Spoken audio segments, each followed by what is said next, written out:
الوكيل، نعم المولى ونعم النصير. الحمد لله الذي هدانا لهذا وما كنا لنهتدي لولا أن هدانا الله.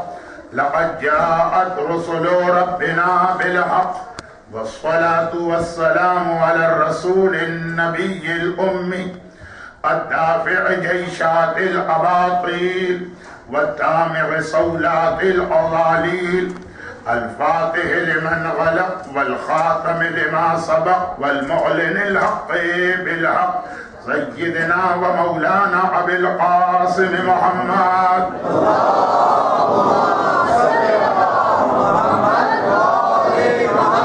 وآله الطيبين الطاهرين المعصومين المظلومين المنتجبين الميامين، الذين أذهب الله عنهم الرجس وطهرهم تطهيرا.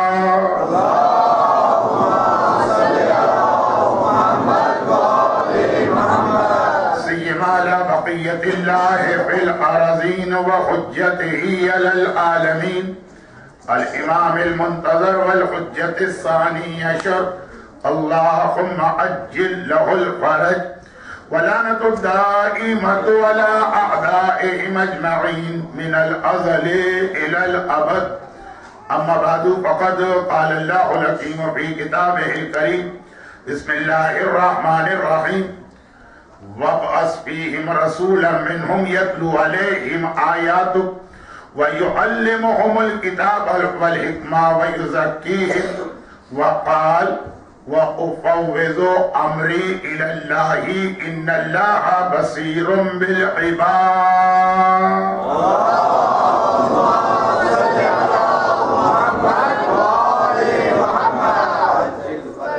سورہ بقرہ، سورہ مومن، قرآن کریم کے ان دو سوروں کی آیتوں کی تلاوت کی گئی. سورہ بقرہ کی آیت کل بھی تلاوت ہوئی تھی. ابراہیم خانہ خدا کی تعمیر مکمل کر کے ابھی فارغ ہوئے ہیں، وہاں سے ہٹے بھی. ایک مرتبہ دعا کر رہے ہیں کہ اے خدا، ان انسانوں میں ایک ایسے رسول کو بھیج جو ان کے سامنے تیری آیتوں کی تلاوت کرے، جو انہیں کتاب کی تعلیم دے، جو انہیں حکمت کی تعلیم دے، اور جو ان کے نفس کو پاک اور پاکیزہ بنا دے. اور سورہ مومن آیت کا ترجمہ: میں اپنے معاملے کو اپنے معاملے کو حوالے کرتا ہوں اس اللہ کے جو مجھ سے زیادہ میرے معاملات کے بندوں کے معاملات کو جانتا. قرآن کریم کی یہ دوسری آیت آج کی مجلس کے پہلے حصے کا عنوان بنے گی. اور جس آیت کو میں دونوں دن تلاوت کر رہا تھا، تو اختتام، ان دو مجالس کا اختتام اس کے ایک بہت اہم پیغام پر ہوگا. لیکن کل جو بات چل رہی تھی اور ابھی آغاز مجلس میں یہ دعائے فرج آپ نے تلاوت کی، جس میں ساری دنیا کے صاحبان ایمان کی اس مظلومیت کو بیان کیا گیا کہ وانقطع رجا. سب پڑھے لکھے لوگ ہیں، مجھ سے زیادہ پڑھے لکھے لوگ ہیں. گریک مائتھولوجی میں پینڈورا باکس جب کھولا اور وہ ساری بلائیں، مصیبتیں، بیماریاں، آفتیں دنیا میں آئیں، ہم یہاں قرآن حدیث بیان کرنے بیٹھے، گریک مائتھولوجی پہ بحث نہیں کر رہے. لیکن جو کہ دنیا بھر کی جتنی تہذیبیں ہیں، ان سب اپنے زمانے کے نبی کے پیغام کو لے کر پھر اپنی مائتھولوجی میں شامل کیا ہے. تو مختصر کہ جب یہ ساری بلائیں اور آفتیں اور پینڈورا کی غلطی کی بنا پر دنیا میں پھیل گئی، تو آخر میں یہی تو تھا نا کہ پھر وہاں سے امید نکلی. امید ہو، اور یہ پیغام دیا کہ کتنی ہی آفت، کتنی ہی بلا، کتنی ہی پریشانی، کیسی ہی بیماری، کیسے ہی پرابلم کیوں نہ، اللہ کا یہ گفٹ اور بلیسنگ ہے انسان پر کہ امید اس کے دل میں رہتی ہے. بہترین دعا امام زمانہ میں وانقطع رجا. اے خدا، اس وقت یہ حالت ہے کہ امید بھی کٹ کے رہ گئی، کہیں سے کسی قسم کی امید نظر نہیں آ رہی. اگر کوئی ہماری امید ہے تو آپ. نارمل حالات میں نہیں، ذاقت الارض، جب زمین ہمارے لیے تنگ کر دی گئی، مسلمان ملک میں جائیں، غیر مسلم ملک میں جائیں، فرسٹ ورلڈ میں جائیں، تھرڈ ورلڈ کے اندر جائیں، ترقی یافتہ ممالک میں جائیں، غیر ترقی یافتہ ممالک میں جائیں، ذاقت الارض، ایسا لگ رہا ہے کہ زمین بند ہو گئی ہمارے لیے، وَمُنِعَتِ السَّمَاءُ، یعنی زمین تو پھر بھی آج کل ظالم اور سرکش حکمرانوں کے ہاتھ میں، لگ رہا ہے آسمان بھی رک کے رہ گیا، جو قدرتی آفات کے نیچرل ڈیزاسٹر آ رہے ہیں، پتہ چلا کہ صاحبان ایمان ہی اس کا نشانہ بن رہے ہیں۔ یہ وہ بدترین حالت ہے جس کے حوالے سے ہم آخر میں کہتے ہیں الغوث الغوث الجل الجل، اب تو آ جائے، اب تو آ جائے۔ اور میں نے انہی حالات کی وجہ سے جو ابھی آپ کو 3 یا 4 مہینے کے بعد، بلکہ 7 مہینے کے بعد ماہ مبارک رمضان میں، مجھے نہیں معلوم کہ کیلگری کے مومنین کا سیٹ اپ کیا ہے، لیکن رمضان ایک مومن کے نفس کو یا بیٹری کو ریچارج کرنے کا مہینہ ہوتا، ایک کمپلیٹ اوور ہالنگ ہوتی ہے انجن کی، مومن ایک مرتبہ ایک نئی انرجی رمضان سے لے کے نکلتا۔ اگر وہ رمضان کو صحیح طریقے سے گزارے تو اس میں ایک طریقہ یہ ہے کہ پہلی رمضان سے 30 رمضان تک دعا یا علی یا عظیم یا غفور یا رحیم انت رب العظیم العظیم والی دعا پڑھی جائے۔ ایک یہ ہے کہ اللہم ادخل علی اہل القبور السرور، یہ بہت مشہور دعا ہے، اللہم ادخل علی اہل القبور السرور، مگر یہ دعا جب پڑھی جاتی، دنیا بھر کا میرا ایک تجربہ ہے،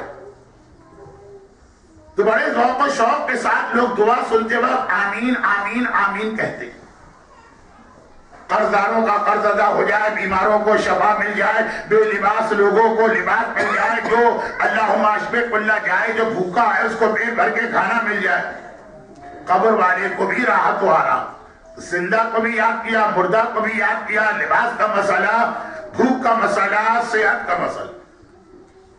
اب بڑے زوردار طریقے سے مسجدوں میں رمضان میں آمین کا رواج بڑھ جاتا ہے، دعا کے بیچ میں ایک فقرہ آتا ہے جہاں سب کی آوازیں اتنی ہلکی ہو جاتی کہ کبھی کبھی لگتا ہے کہ ہم ایتھوپیا کے جو قید زدگان ہیں ان کے مجمع میں بات کر رہے ہیں، بیچاروں کی آواز ہی نہیں نکل رہی۔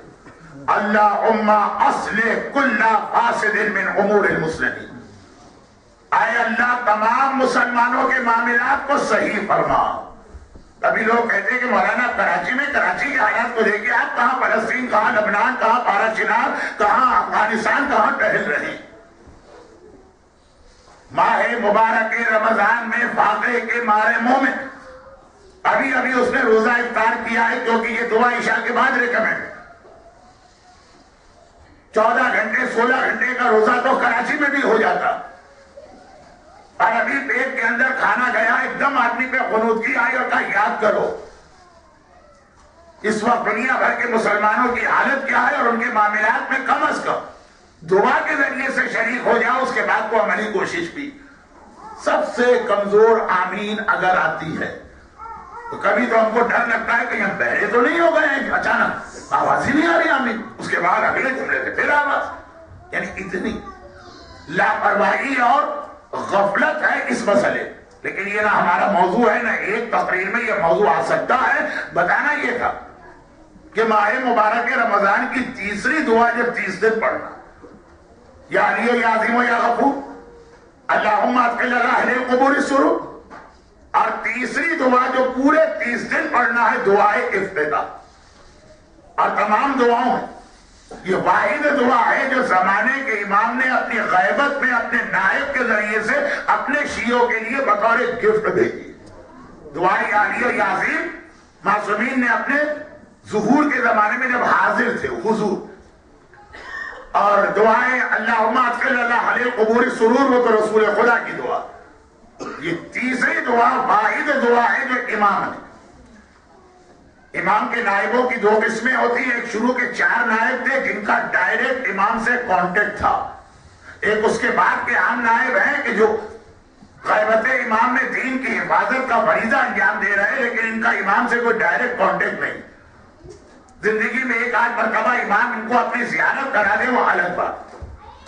دوسرا ایک موضوع اتنا بڑا کہ اگر میں اس کو شروع کروں تو 1 عشرہ بھی اس کے لیے ناکافی، میں تو شکر گزار ہوں ان مومنین کا کہ 2 دن بھی یہ لوگ آ گئے. لیکن اس کی ایک مختصر بات کہ شروع کے 4 نائب سے امام کا ڈائریکٹ رابطہ تھا، بلکہ وہ علم کے اعتبار سے اتنے بڑے نہیں تھے، اس لیے کہ ان کا کام لوگوں کے علمی مسئلے حل نہیں کرنا. جو پہلے 4 نائب ہیں 1 by 1 ایک ساتھ نہیں، وہ لوگوں سے ان کے مسئلے، ان کی حاجتیں، ان کے سوالات لیتے ہیں، اپنے پاس رکھتے ہیں. جب امام ان سے ملاقات کو آتے ہیں یا ان کو بلاتے ہیں اپنے پاس، یہ سب وہاں پہنچا دیتے ہیں. اسی وقت جواب ملتا ہے، یہ لا کے ان مومنین کرام کو واپس کرتے ہیں. چنانچہ جو پہلے نائب تھے عثمان ابن سعید، ان کی بغداد کے بازار میں گھی اور تیل کی دکان تھی، جس کے ذریعے سے یہ سارے معاملات طے ہو رہے تھے تاکہ ظالم حکمران متوجہ نہ ہو. یہ کون سا؟ جیسے یہاں ویسٹ میں اکثر ہوتا کہ اگر کسی گھر کے باہر بہت زیادہ گاڑیاں روزانہ پارک ہونے لگے تو کمپلین کرتے ہیں نیبر. جیسے سعودی عرب میں اکثر ہوتا ہے کہ آپ کے بچے کی بھی برتھ ڈے پارٹی اور 10 گاڑیاں آپ کے گھر کے سامنے آ گئی، پولیس آ جاتی. گورنمنٹ کے خلاف کچھ ہو رہا، اس اجتماع کے اندر کچھ سازش کی جا رہی. تو اسی انداز سے ظالم حکمران دیکھ رہے ہیں کہ کون آدمی میڈیا پر واسطہ ہے عام شیعوں کا اور امام کا، اس کو ڈھونڈ رہے ہیں. تو اگر ان کے گھر کے باہر مومنین کرام ہر وقت آتے جاتے رہیں گے، امام ہی نے ان سے کہا کہ تم ایسا کرو، بازار میں بہت بڑی دکان یا سپر اسٹور کھولو اور اس کے اندر 500 آدمی 1000 آدمی اگر آ رہے ہیں خرید و فروخت کرنے کے، اس میں مل ملا کے روزانہ 20 25 50 ہمارے شیعہ آ گئے تو یہ کوئی ایسی نگاہوں میں آنے والی بات نہیں ہوگی. تو یہ کام صرف یہ یہاں سے لے کے چیزیں وہاں پہنچائے، بارگاہ عصمت و طہارت سے جو حکم آ رہے ہیں وہ مومن ہوتا. تو دوسرے نائب کو امام نے خاص یہ دعا دی، محمد ابن عثمان ابن سعید احوازی، اور کہا کہ یہ ہمارے شیعوں کو یہ دعا پہنچا اور کہو یہ پورا ماہ مبارک ہر سال پورے 30 دن اس دعا کی تلاوت کر. اور اس دعا کے اندر زیادہ امام ہی کو یاد کیا گیا. اب بڑے عجیب عجیب اس کے اندر دعائیہ جملے، جس میں ایک یہ بھی یہ آخری پیج پر آئے خدا امام کے ظہور کے ذریعے سے ہم میں یونٹی پیدا کر ہمارے اختلافات ختم کر دے، مومنین کے دل ایک دوسرے سے ملا دے. یہ خود اپنی جگہ ایک بہت بڑا پرابلم. اب یہ جملہ جو میں کہنے جا رہا ہوں یہ اپنی بڑائی یا تکبر کے اعتبار سے نہیں، یا وہ جو کل پنجابی کا لفظ آتی تھور یا تھور کیا وہ کسی نے کہا مولانا، یہ آپ نے ذرا صحیح انداز میں نہیں پڑھا پنجاب کے پروناؤنسیشن میں، وہ جمانے کے لیے نہیں لیکن صرف حقیقت بتانے کے لیے 2 چیز. دنیا کے آپ ایسٹ میں جائیے، سب سے ایکسٹریم ایسٹ میں آکلینڈ، نیوزی لینڈ کا ایک بہت بڑا شہر ہے، کیپٹل تو نہیں ہے لیکن بہت بڑا شہر ہے. وہاں پہلی شیعہ جماعت آپ کو ملے گی. پہلی شیعہ سے مطلب یہ کہ ہم جغرافیہ کے اعتبار سے بات کر رہے ہیں. آپ نیوزی لینڈ سے چلے تو آسٹریلیا سے چلے تو انڈونیشیا، ملیشیا، تھائی لینڈ، ہر جگہ مومنین اور بڑی معقول تعداد. اور اس کے بعد پھر بنگلہ دیش اور انڈیا اور پاکستان اور ایران اور عراق اور گلف اور سعودی عرب، حتیٰ بھی پتہ چلا کہ مصر میں کتنی کثیر تعداد میں تھے جن کو چھپا کے یا دبا کے رکھا گیا. پھر یورپ، پھر اٹلانٹک کراس کر کے نارتھ امریکہ میں آئے، اور پھر کینیڈا اور پھر پورا یونائٹڈ اسٹیٹ، یہاں تک کہ بالکل آخر میں LA، سیاٹل اور وینکوور پہنچ گئے. وہاں آگے جھانکا تو اتنا بڑا سمندر نظر آیا کہ واپس آ گئے. اب یہاں سے لے کے وہاں تک، اور الحمدللہ سال میں ان میں سے تقریباً ہر علاقے میں 1 مرتبہ 2 مرتبہ جانے کا موقع ملتا ہی.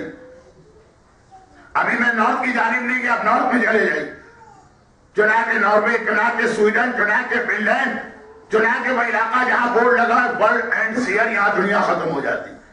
اور پھر ساؤتھ میں جائیے تو ایسٹ افریقہ، اور پھر اس کے بعد میڈغاسکر اور ساؤتھ افریقہ. 2 پرابلم میں نے ساری دنیا کے شیعوں میں کامن پایا، ایک آپس کا ڈسپیوٹ اور آپس کا جھگڑا اور آپس کے اختلاف. کہیں اگر 10,000 کی تعداد ہے تو وہاں بھی 2 گروپ تو ہیں، اور اگر آسٹریلیا کے اندر ایک جگہ پہ خالی 12 مومنین کرام ہیں، وہاں 3 گروپ.